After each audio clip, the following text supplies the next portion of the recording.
Конкретно, ние ги имаме поделено во два сегменти. Првото е транспарентност и одговорност, Добро. второто е безбедност.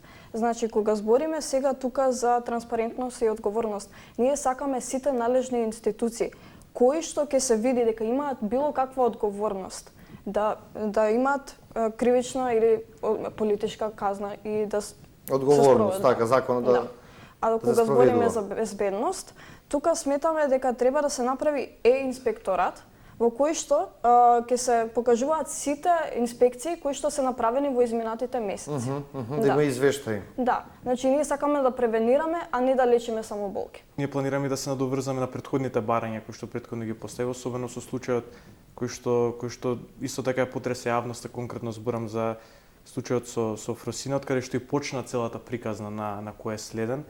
Меѓутоа, тука моментално, како што напомене Јана, се два сегменти на кои што моментално поради околностите сакаме да се фокусираме на нив, од кои што безбедноста покрај е инспекторатот, исто така имаме идеи да се воспостави една линија за повик, која што ќе биде наменета за лицата кои што откриле или сакаат да посочат на некои нерегуларности во работата на најразлични видови на угостители или било што и да се, да може да се јават на еден телефонски број со цел да се олесни целосната постапка, бидејќи поголемиот дел од граѓаните, ви јас како обичен граѓанин стварно не знам на кој инспекторат каде да се пожалам кога ќе увидам некоја нерегуларност.